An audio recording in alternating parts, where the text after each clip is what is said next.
Përshëndetje dhe mirë se erdhët në episodin e radhës të podcastit Zgjohu. Ky podcast regjistrohet në mjediset e One Albanias, në One Connect Hub te Piramida. Të thyesh murin e mosbesimit është një nga sfidat kryesore të përfaqësuesve të sindikatës. Sigurisht që kjo është një temë të cilën unë e kam shumë për zëmër sepse ndonjëherë projektorët mbien mbi kryetarët e sindikatave dhe harrohen ata që janë nga mbrapa. Janë pikërisht këta përfaqësuesit e sindikatës që e bëjnë sindikatën më të plotë, janë ata që dëgjojnë problematikat e kolegëve tyre në vendin e punës, janë ata që raportojnë këto problematikat në strukturat e sindikatës. Prandaj këtë temë sot e kemi dedikuar përfaqësuesve të sindikatës. Dhe unë jam shumë i lumtur që kam dy nga përfaqësuesit e sindikatës së Post Telekomit, Irida Markun, që është dhe në cilësinë e nënkryetares së sindikatës, mirë se erdhët, dhe Elda Demollin, që është një përfaqësuese e re e sindikatës së Post Telekomit. Përpara se të fillojmë këtë hyrje dhe këtë bisedë mbi rolin e përfaqësuesit të sindikatës, që siç e thash një rol shumë i rëndësishëm në sindikat, që ndërkombëtarisht një edhe me atë termin shop steward, unë doja të falenderoj një herë gjithë përfaqësuesit e sindikatës tonë, se sot kemi përzgjedhur 2, mund të ishin edhe të tjerë, por në pamundësi dhe të vendit dhe do t'ju lëm hapësirë në episodet të tjera. Ti falenderoj për gjithë punën që ata bëjnë kudo që janë. Ne kemi përfaqësues sindikate kudo në të gjithë Shqipërinë, prandaj duke përdorur këtë episod të këtij podcasti duhet t'i falenderoj për punën dhe kontributet që ata japin. Përzgjedhja juaj sot këtu sigurisht që e ka le të themi një domethënie nga mbrapa. Irida që është një përfaqësuese e vjetër e sindikatës, le të themi, që nga koha e Telekomit, dhe Elda që është bashkuar rishtazi nga pjesa e ish AMC-s ose UAN-it, ish Telekomit, pra ju keni pasur disa emra që keni ndruar disa herë punëdhënës, të cilët janë mbledhur në kompaninë në cilën ndodhemi dhe sot tek One Albania dhe përfaqësohen po ashtu edhe nga sindikata e Post Telekomit me anë të kontratës kolektive që është firmosur me kompaninë. Duke uruar edhe një herë mirëseardhjen, unë doja ta filloja ndofta edhe për tu njohur me publikun, le të themi, me kolegët që ndjekin këtë episod, këtë podcast. Një pyetje më shumë personale, se si ka qenë karriera juaj në të dy kompanitë. Po e fillojmë me Iritën, se si ka qenë karriera jote në kompani, një prezantim të shkurtër dhe pastaj po e japim fjalën Eldes. Okej, faleminderit për ftesën, si fillim. Në kompaninë Al Telekom e kam nisur në fakt karrierën, daton në 2009. Në ato kohë kompania po kërkonte staf për një departament të ri që do hapte.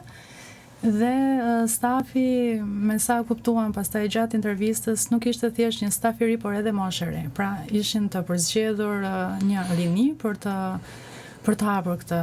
Dhe unë isha shumë emocionuar në fakt sepse si kompani ishte përveç se një lider në treg në ato kohë, por rrënjët i kishte shumë të le të themi të lashta, sepse daton që në vitin 1912 dhe përveç se ishte e re në mentalitetin dhe në shërbimet që po ofronte së fundmi në ato kohë, ishte edhe le të themi një kompani historike. Dhe unë isha shumë emocionuar që do merra pjesë te kjo përzgjedhje. Dhe ashtu me ato pozitivitetin që unë nisa, ashtu dhe vazhdoj, u bëra pjesë e kompanisë. Isha në departamentin e customer care-it, me shumë sfida si departament, megjithatë duke zgjidhur problematika të ndryshme të abonentëve. Ishim staf pozitiv, e nisëm me sfida, me problematika. Dhe gjithsesi mendoj që ja kemi dalë edhe për kohën ishte një sukses nga ana jonë, sepse ishim një departament që u bë nga zero dhe vazhdon të jetë dhe sot e kësaj dite. Elda. Unë e kam filluar karrierën time në kompani telekomunikacione që në prit të 2006-s. Dhe unë si Rida kam filluar në call center. Dhe më pas kam kaluar në departamentin e shitjeve dhe deri më sot në detyra të ndryshme, por kam mbetur përsëri te departamenti i shitjeve. Se puna aty më pëlqen më shumë se është shumë më dinamike, ka më shumë Domethënë je e fokusuar dhe e kënaqur me atë pjesën që sot bën, le të themi, nga ana e karrierës edhe e punës. E mira nuk ka fund, sigurisht, po. Mira nuk ka fund, por që ndihesh mirë. Jam mirë në atë pozicion që kam tani. Në fakt, unë atë që përmendi Rita, unë e mbaj mend periudhën kur ti ke filluar, se ka qenë periudha që filloi ndërtimi një departamenti tamam për customer care-in atëherë në Telekom. Telekomi nuk e kishte dhe u zhvillua goxha në atë vitin 2009. Një kuriozitet tjetër që ndofta duhet që t'ja themi njerëzve, sepse prandaj ju jeni dhe përfaqësues sindikate. Si lindi, le të themi, kontakti i parë me sindikatën? Në fakt, kontakti i parë, unë kisha informacion në përgjithësi se çfarë janë sindikatat, por nuk e kisha informacionin që kompania kishte një të tillë, derisa një kolege e zyrës më foli një ditë për se si funksionante dhe më tha që bënin dhe fushate që tërhiqnin fushata ndarësimi të rinj dhe po më tregonte dhe gjatë në momenti që ajo më tregoi unë pata një dëshirë të menjëhershme që të isha pjesë dhe nuk isha i rasti që kishin nevojë që të më ndiqnin për të më bërë pjesë të sindikatës, isha unë pastaj që u vet afrova dhe doja që t'isha me patjetër pjesë, dhe jo vetëm pjesë si një antar i thjesht pasiv, por doja që t'isha aktive, të përfshihesha sa më shumë. Të përfaqësoje edhe më tej grupin tënd të punës. Sepse edhe ne si departament kishim sfida që edhe problematika, edhe kërkesa që duheshin. Duhet ngritur zëri me pak fjalë dhe mendova që ishte momenti i duhur që një përfaqësues nga ky departament mund ta bënte. Po ti, Elda, si e bërë pjesë e sindikatës? Unë jam bërë pjesë e sindikatës në momentin që dy kompani të bashkuan, One Telecommunication dhe Alt Telecom u bashkuan, unë në atë moment jam bërë pjesë e sindikatës. Por njohuritë e mia për sindikatën datojnë shumë herët. Jam rritur në një ambient me sindikalistë. Kam qenë pjesë dhe themeluese e Institutit të Marrëdhënieve të Punës, që kemi qenë shumë të lidhur ngushtë me këtë lëvizje sindikaliste, me Konfederatën, me këtë pjesë. Dhe për mua ishte një kënaqësi shumë e madhe njëherë që u dha mundësia nga një takim i rastësisht rutinë që ju bënit në zyrat tona në Laprak. Po e mbaj mend, kemi qenë bashkërisht së bashku me kolegën time. Dhe ishte ajo pastaj që bëri prezantimin ton, por që unë isha shumë e gatshme për arsye se ne kemi edhe një historik pak të veçantë, duke qenë se shumë herët kemi pasur përpjekje dhe kemi kërkuar që në telekomunikim duhet kishim patjetër një sindikat. Dhe ju keni qenë nismëtar që në kohën që ne ishim pjesë e Telekom Albanias, domethënë, e di që jam bërë shumë përpjekje dhe nga ju që keni bërë takime, por po është bërë një përpjekje e madhe në bashkëpunim me Deutsche Telekomin, me sindikatën Verdi që operon në Deutsche Telekom në Gjermani për të organizuar, se atëherë Shqipëria ishte, le të themi, dega e Deutsche Telekomit ishte nga të vetmet që ishte e pa organizuar, Shqipëria dhe Amerika. Pa sindikat, po. Dhe u bë një përpjekje, kemi shpërndar broshura, e di që kemi bërë fushat me Iritën. Pas trajnimin që bëm në Gjermani, kemi shpërndar broshura përpara kompanisë, kemi shpërndar broshura gjatë festës vitit të ri, kemi bërë ca kokçarjes për të insistuar te organizimi juaj. Ato doli jo me shumë sukses, domethënë.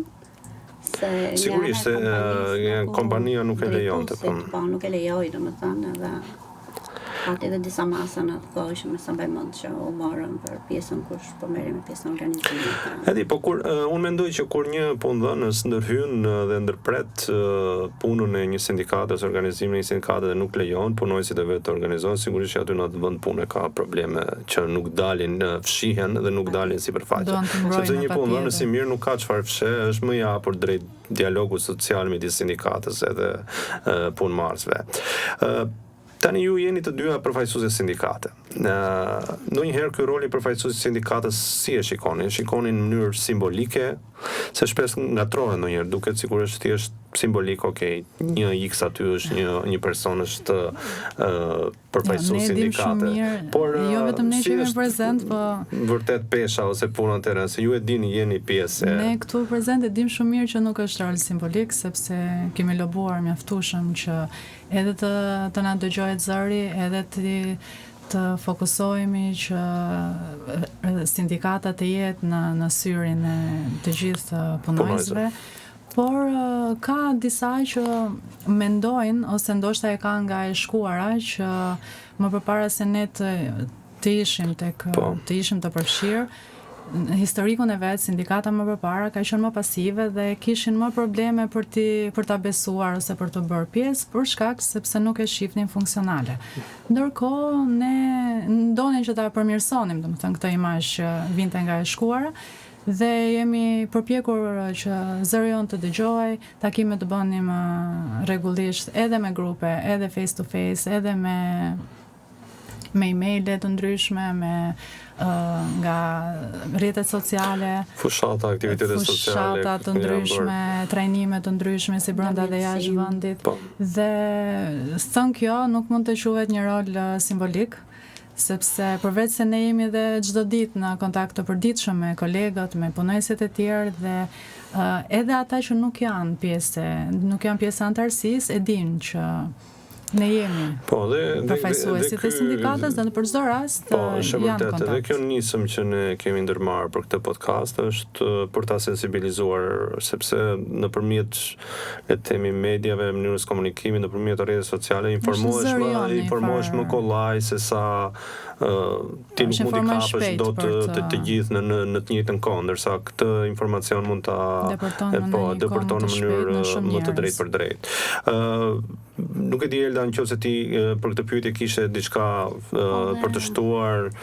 Po dhe pritshmëritë për përfaqësuesin e sindikatës janë shumë të mëdha, do thoja, si nga punëdhënësi, si nga punëmarrësi, sepse të dy palët presin që të marrin diçka, apo patjetër, ajo është kryesorja në një marrëdhënie. Po, dhe unë shikoj si një punë shumë impenjuese, sepse do shumë impenjim, domethënë do edhe kohën e saj, plus që në çdo moment në kohën e lirë duhet të angazhohesh, të ecësh sa më mirë. Këtë do të thoshë që vërtet nuk është aq simbolik, sepse vetëm angazhimet që bëhen zakonisht fundjavave për trajnime, për takime, për organizime të ndryshme kërkon shumë kohë, nuk është le të themi një rol simbolik i përfaqësuesit sindikatës, se më mirë ose nëse do të jetë simbolik nuk ke vend aty tek ajo.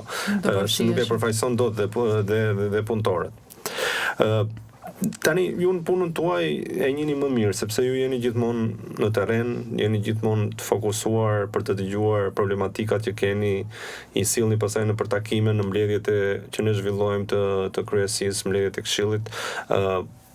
Më raportohen edhe mua shpeshherë kur ka problematika që kërkohet një ndërhyrje emergjente për të ndërhyrje te menaxhmenti. Si e shikoni ju, domethënë çfarë sfida hasni kur përpiqeni të afroni kolegët tuaj në sindikat ose kur mundoheni të antarësoni, sepse ne dimë që shpeshherë jam skeptik, shpeshherë thon nuk e duam sindikatën, shpeshherë thon nuk kanë informacione dur, shpeshherë kanë dhe frikë. Si e shikoni këtë pjesë, ose çfarë hasni ju më shumë, le të themi, në punën tuaj? Po, pyetja më e shpesh që unë has më tepër, ne kemi diskutuar edhe në për trajnime që kemi organizuar më përpara, dhe ajo vazhdon të jetë e pandryshueshme. Çfarë ka bërë sindikata për mua që unë të hyj në sindikat? Ndoshta kjo është mungesë informacioni, që ata nuk janë aq të ndërgjegjësuar tamam për rolin e sindikatës, sepse sindikata nuk operon asnjëherë vetme dhe nuk është kryetari ai që duhet të zgjidhë problemet, nuk është përfaqësuesi ai që zgjidh problemet. Problemet zgjidhen bashkërisht me pjesëmarrje sa më të gjerë, dhe të gjithë së bashku pastaj do referojmë këto probleme, kërkesa apo objektiva që ne mund të kemi vendosur vetes. Prandaj gjithmonë Prandaj është organizim kolektiv. Prandaj është një organizim që nuk mund ta bëjë një person i vetëm. Dhe gjithmonë këtë them që mos prisni që sindikata të vijë me zgjidhje. Ne do kanalizojmë patjetër, por janë vetë antarët ata që do ndihmojnë për të zgjidhur probleme që ata vetë kanë, përfshirë dhe nese dhe problemet tona. Kjo është që inputi duhet të vijë nga vetë ata. Nga vetë. Po ka disa që mendojnë që gjërat nuk ndryshojnë, kot sa të luftojmë dhe të përpiqemi dhe kot sa të kërkojmë. Sa mendojnë thonë që është më mirë kështu dhe s'kemi pse të përzihemi edhe kështu jemi mirë edhe s'kemi çfarë të kërkojmë më shumë. Të kënaqem me ato pak. Është dhe frika pastaj që mos ndodh diçka në punëdhënësi mund të penalizojë ose me largim nga puna ose me këtë besoj si edhe ju si përfaqësues besoj e zauroni që nuk është përderisa me ne s'ka ndodhur asgjë do të thotë që nuk ka pse të jetë kjo frikë. Jeni këtu si kokë mollës. Absolutisht, se kemi pasur se s'kam ndier fare asnjë moment domethënë një formë presioni apo diçka në punën që ne zhvillojmë. Është e vërtetë edhe unë doja ta shtoj këtë pjesën edhe për ta qartësuar për të gjithë ata që dëgjojnë. Afrimi drejt sindikate nuk është pse të kesh frikë se po ndonsi po më shikon se po shkoj te sindikata. Sindikata është një mjet që i shërben punëtorëve për qëllimin e tyre për të zgjidhur problematikat që ata kanë. Dhe duhet të kuptojnë që sindikata është partner social gjithmonë me punëdhënësin. Nga historia tek isha MCA ka ndodhur, kanë pasur disa probleme, prandaj edhe disa i kanë këtë problemin që mund të ndodhi edhe në rastin ton, por nuk besoj të jetë rasti sepse neve jemi prej vitesh në këtë. Pjesë nuk e kam ndier nga pjesa e menaxhmentit ton nuk është. Ne e kemi bërë zakonisht këtë edhe në mënyrë ushtrimore që se si duhet le të themi vaksinuar punojësi që të kuptohi që nuk është frika që duhet ta mbaj larg sindikatës sepse nuk ka asgjë për të pasur frikë. Përkundrazi kur janë të organizuar, zëri tyre del në mënyrë më të organizuar. Po. Asgjë nuk unë se dolëm tek pjesa e kësaj që unë thash te vaksinimi, ne kemi zhvilluar trajnime, a keni marrë pjesë ju në trajnime të sindikatës brenda apo jashtë vendit dhe doja dija si keni parë të trajnime, ju si përfaqësues sindikatit, kanë qenë trajnime që ju kanë vlejtur në punën tuaj? Në mbi 10 vjet paktën që unë jam pjesë e sindikatës, kemi bërë shumë trajnime, si brenda dhe jashtë vendit. Brenda pothuajse çdo vit ka pasur disa. Gjithashtu të paktën një herë në vit e kemi pasur edhe jashtë, kemi pasur një partner shumë të mirë që është FES, e cila është një fondacion gjerman, por në një degën e saj ka edhe në Tiranë dhe gjithmonë na ka mbështetur në rastet e trajnimeve që kemi marrë në Berlin. Kanë qenë dhe të gjata në kohë, por edhe shumë të frytshme, sepse kemi marrë shumë informacion. Me Verdin kemi pasur bashkëpunim FADFES patjetër, por që me ata e kemi mbajtur edhe ndër vite këtë bashkëpunim dhe jemi trajnuar se si duhet që informacionin e tyre e kemi sjell pastaj në sindikatën tonë dhe jemi munduar pastaj që të bëjmë një rritje kapacitetesh edhe tek brenda nesh, brenda antarëve të sindikatës. Ka pasur një trajnim që të ka ngjerë në mendje, të ka pëlqyer më shumë se të tjerat? Trajnimi i parë që kemi bërë në Berlin më ka ngel në mendje sepse i kemi bërë të gjitha çfarë janë thënë, i kemi vënë punë të gjitha. Sindikatën gjermane nga afër. I kemi parë, edhe në përzyrat e tyre. Atje kuptohet se ç'ishte sindikalizmi. Dhe ata, madje edhe ata mendonin që kishin probleme dhe donin akoma të përmirësoheshin. Mendon ne pastaj që sa kishim nevojë që të merrnim më tepër njohuri, por ajo më ka pëlqyer sepse ne pothuajse gjitha pikat i kemi zauruar edhe kur erdhëm, u kthyem dhe i trajtuan të gjitha. Dhe ka pasur dhe raste që kemi dalë me sukses në fushata që kemi bërë. Elda, ti ke marrë pjesë, me sa mbaj mendun, në një trajnim të fundit që është zhvilluar në Maltezi. Ke përfaqësuar sindikatën Ishte një eksperiencë. Aja ka vlejtur si eksperiencë ose si shikon ti trajnimet që ne zhvillojmë? Çdo trajnim është shumë i rëndësishëm dhe ka rëndësinë e vet. Asnjë trajnim nuk është më pak i rëndësishëm apo është i mirë apo është i keq. Çdo trajnim në fund të ditës ty të mëson me diçka ose të përforcon për mendimin apo të jep më shumë siguri, të ndihmon. Më thënë, unë trajnimin e shikoj si një gjë shumë të rëndësishme në pjesën e zhvillimit si personal, si të karrierës, dhe do jetoja të gjithëve që sa më shumë trajnime të bëjnë aq më mirë është.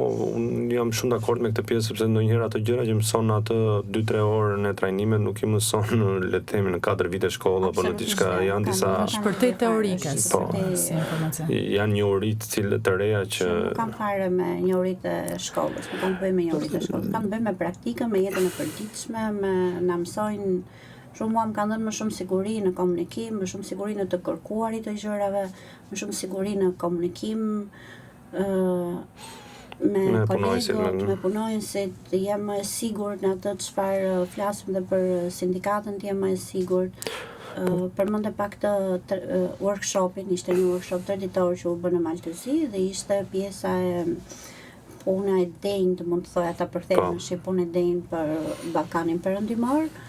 Dhe aty u njoha me shumë problematika që janë në Ballkanin Perëndimor, që si Malizi, si Kosova, si Serbia kanë shumë problematika. Domethënë që nga problemet që jo vetëm në Shqipëri, po edhe në vendet e tjera të Ballkanit ka një problem largimi i rinisë nga vendet, kishte shumë problem, pagat e ulta, puna jo e sigurt. Reflektohen pak a shumë njëjtat fenomene që kemi dhe ne në Shqipëri. Sa do të ndryshme, domethënë kemi dhe ne këtu, po ishin në forma të ndryshme. Domethënë nuk përsa gjëra mund të them që këtu tek ne kodi punës ishte shumë i mirë se sa mund të ishte kodi punës në Kosovë. Ne jemi vlerësuar gjithmonë për ligje të mira, thjesht që dojmë në praktik.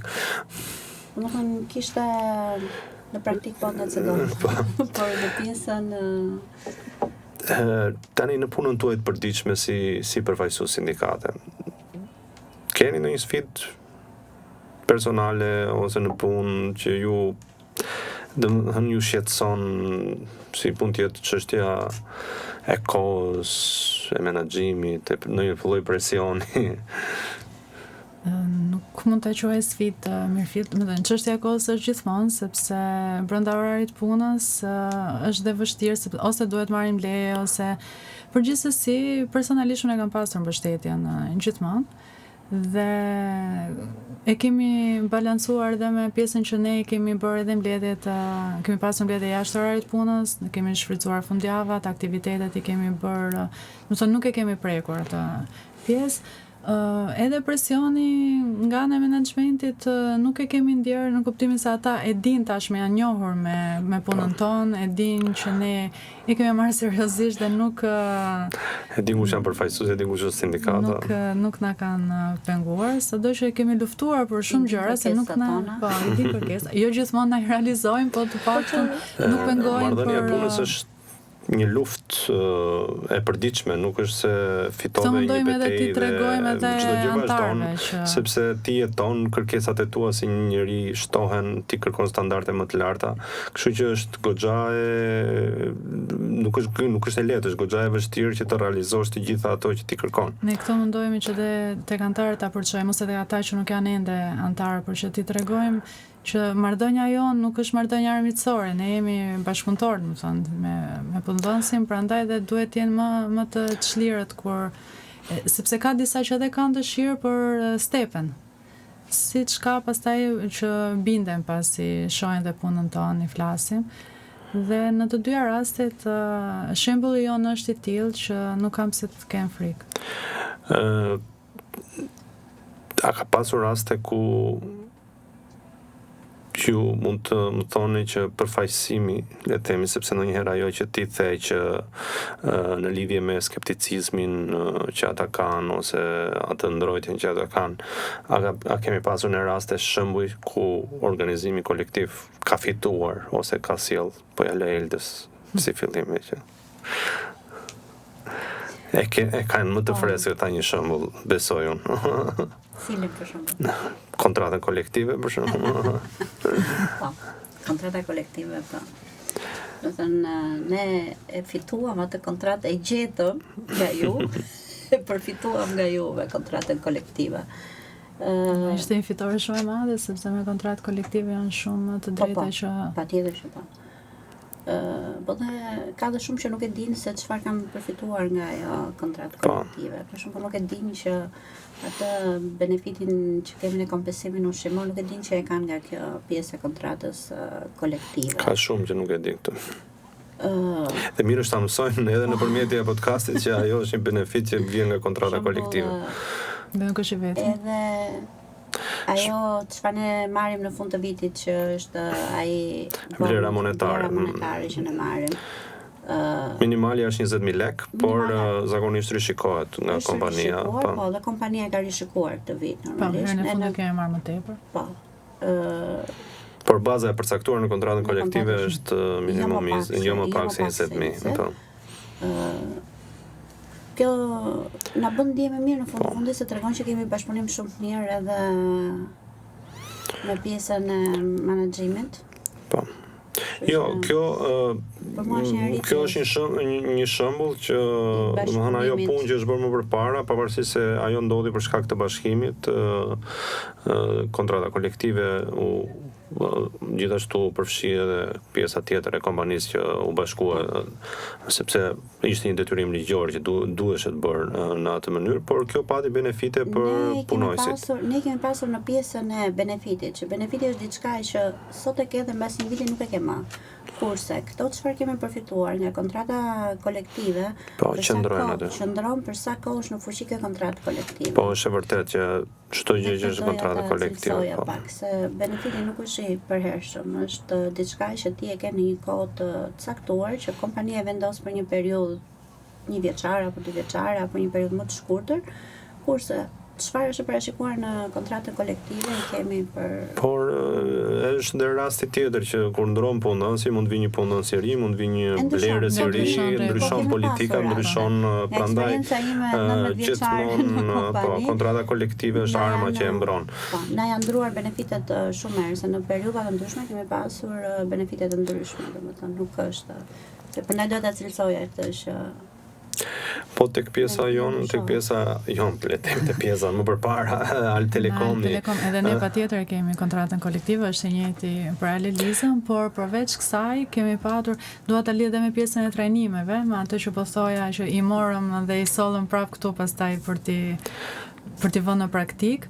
Pasi u kthyem nga trajnimet në Gjermani, ishte periudha ku ne ishim akoma në autostradë me zyra dhe punojësit ishin nga që të kishte shumë trafik në ato kohë, e kishin shumë të nevojshmi që të shkurtonin në pushimin e drekës dhe të shkurtonin gjithashtu të kohën, pra të niseshin më herët, gjysmëore më herët minimalisht.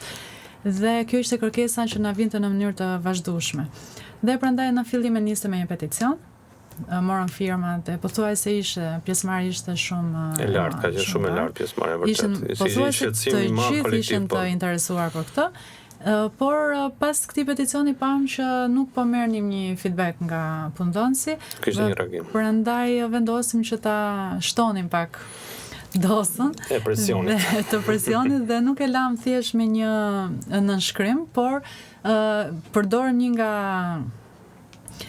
ato që kishim mësuar tek ky trajnim, duke qenë se kishte lidhje me orarin, pra me rregullimin e këtij orari, ne përdorëm disa sticker që i shkruam me fiksit në kuptimin që ta rregullojmë dhe për ta manifestuar që jemi të gjithë në një mënyrë paqësore, por jemi duke bërë një mini rebellim të punojësve, të gjithë pothuajse të gjithë vendosen që ta ngjisnin këtë në veshje.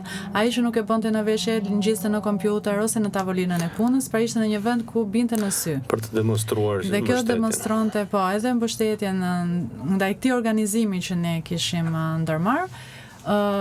Pjesëmarrja ishte shumë e lartë, ishte shumë bukur që t'i shihje të gjithë në korridore që e bënin ditën e punës me këtë sticker, ishte edhe ngjyrë të kuqe dhe ajo dallohej shumë qartë. Dhe pas këtij pastaj pati një reagim. Po, pas këtij pati një reagim, është e vërtetë që u ndryshua orari dhe suksese që ne ishim shumë të lumtur. Jo, kjo tregon kur ka një organizim të mirëfill, të sinqert, kolektiv, që është për një qëllim. Tregon që në momentin që dhe antarët janë bashkëpunues me ne, pra nuk presin që thjesht ju a bëjmë ne gati, atëherë të rezultati është patjetër pozitiv. Ky është një shembull shumë i mirë për të gjithë kur duan të kujtojnë se çfarë mund të realizojmë bashkërisht. Ishte në rastet e vetme që shumica na ka falenderuar, sepse edhe kur i marrin benefitet, në disa raste i marrin për të mirëqenia dhe nuk janë shumë pozitive vetë. Unë do të thoj edhe protesta që është bërë për shpërblimin e vitit të ri ka qenë goxha le të themi nuk pati impakt atë vit, por më vonë pati një farë impakti sepse domethënë u pa që punojësit ishin të pakënaqur në rast se nuk do ta merrnin atë shpërblim. Dhe kjo tregoi në një farë mënyrë pavarësisht se çfarë u bë dhe se si u vazhdoi ajo histori, domethënë me mënyrën e presionit. Ishte pak më agresive, këtë herë sepse ne dolëm. Por ajo unë besoj se erdhi për shkak jo tonit, erdhi për shkak të një menaxhmenti të artërshëm që nuk ai drejtuesi i kompanisë nuk hante kur të thon pyka në dialogun me sindikatën, që ajo ishte një çështje shumë e lehtë e zgjidhshme dhe mjaftonte një goodwill ose një dëshirë e mirë për ta zgjedhur. Tani ne besoj bëm një pasqyrë të rolit të përfaqësuesit të sindikatës, po pyetja ime ishte çfarë ju motivon ju të vazhdoni angazhimin e sindikatës? Keni një motiv personal që ju motivin e kemi të brendshëm si fillim. Çdo gjë është e brendshme. Dhe unë kur jam antarësuar në sindikat në fillim, ka antarësuar ish kryetari më parshëm dhe në një bisedë tha pse nuk kanë antarësohesh, unë atëherë isha asistenti në drejtorit përgjithshëm, po e thash patjetër që nuk kam dëshirë vullnet për të ndihmuar njerëzit edhe për ta bërë. Dhe pastaj që aty nisi gjithë kjo pjesa e rrjedhjes së pjesës së sindikalizmit. Si ty e kam pasur vetë motivimin, domethënë, por në momentin që unë u bëra pjesë, u përfshiva, gjeta një frymë shumë pozitive me kolegë që ishin po ashtu motivuar dhe të gjithë kishin dëshirën për të punuar, për të çuar deri në fund këto objektiva dhe këto sfida që ne kishim çdo ditë. Motivimi kalonte në nivel edhe më të lartë edhe aq më tepër kur kishim dhe këto rezultate të pozitive. Ishte diçka që ja vlente edhe lodhja për këtë arsye.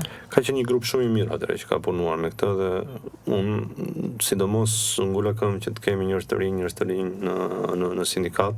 Ashtu si vazhdojnë ngulkëm gjithmonë që të vinë njerëz të rinj dhe çdo kush është i mirëpritur për të qenë dhe përfaqësues sindikate. Elda, ty çfarë të motivon të vazhdosh pjesë të sindikatës? Me ti e re, po. Nuk je aq, por jo aq e vjetër në sindikalizëm. Jo aq e re, më fal, në sindikalizëm. Kam një shprehje në fakt që e kam këtë që shumë herët që e dëgjoj dhe gjithmonë i ma thot më thoshte dhe thot, nuk ka zhvillim nëse nuk ka sindikat. Dhe mua kjo gjë më ka ngelur dhe u them që nëse nuk ka një sindikat dhe në Shqipëri ka mungesë të sindikalizmit, të lëvizjes sindikale ose të paktën jo se ka në mungesë, po është si në hije dhe nuk është ajo lloj lëvizje e fuqishme që duhet jetë. Dhe kjo mua më forcë dhe them pse jo, mjafton që ne të duam dhe normalisht çdo gjë arrihet, po vetëm duke qenë të bashkuar. Ndë një pyetje të fundit për ta mbyllur këtë diskutim që unë do doja të zgjaste akoma, por për shkak të minutazhit që kemi në dispozicion, në rast se me që e kemi këtë mundësi nëpërmjet mikrofonit të këtij podcasti që doni të jepni një mesazh një kolegu tuaj për tu antarësuar në sindikat, çfarë do t'i thoni? Unë mendoj që i gjithë podcasti ishte një mesazh në fakt, edhe për ata, një mesazh sensibilizues dhe për sindikatën, siç e tham që në fillim që do preki shumë njerëz në një kohë shumë të shkurtër, pra do marrë një informacion shumë të shpejtë dhe shumë konciz për sindikatën, dhe mesazhi është i përfshirë. Por si përmbyllje mund të them që duhet edhe vetë antarët duhet na shohin si një prej tyre, edhe ata që nuk janë ende antar, për sigurimi një prej tyre mos na shohin në atë rolin simbolik dhe distant. Dhe ju jeni një prej tyre, se jeni kolegë. Dhe realisht një prej tyre dhe kemi edhe ne punojmë për ata të drejta tona, pra edhe personale, sepse ajo e drejtë që ai kërkoj edhe unë, sepse jam pjesë e atij stafi. Kështu që mos edhe ne si përfaqësues mos na shohin si distant, por të na atakojnë sado që edhe ne i shkojmë, por të na shohin pak më të afërt me ta, siç jemi. Po e ti Elda, çfarë do t'i thoshë një kolegu që duhet bashkohet sot, jo nesër, se ka nga ata që thonë se do antarësojmë nesër. Sot, asgjë nuk lihet, domethënë puna e sotshme ose lë për nesër. Por unë do thoja që bashkohu, se kemi nevojë për zërin tënd, që kemi nevojë të jemi të gjithë të bashkuar, se vetëm duke qenë së bashku zëri jam do jetë më i fuqishëm dhe nuk do ketë njerëj që nuk mund të ta dëgjojë këtë zë. Është mirë të jemi së bashku, thamë. Unë, duke u bashkuar me ato mesazhet që ju dhanë, që ishin shumë të qarta, doja të shtoja vetëm që nuk ka mjet tjetër për punëmarrësit, për punojësit, përveç sindikatës për të përfaqësuar veten e tyre për të kërkuar më shumë të drejta. Dhe unë duhet të bashkohem me mesazhin tuaj që duhet të jemi të gjithë bashkë, sa më shumë të jemi, aq më i fuqishëm është zëri jon. Ju falenderoj shumë që ishit pjesë e podcastit sot. Faleminderit. Faleminderit.